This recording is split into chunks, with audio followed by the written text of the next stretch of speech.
and this is Puri সমুদ্র for you all.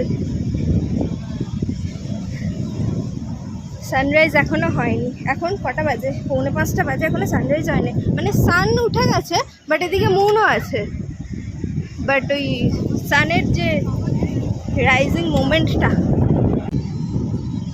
আমরা জলের দিকে যাচ্ছি, মাছ পড়ে আছে, মাছ এরকম অনেক পাওয়া যাবে সমুদ্রের বিচে।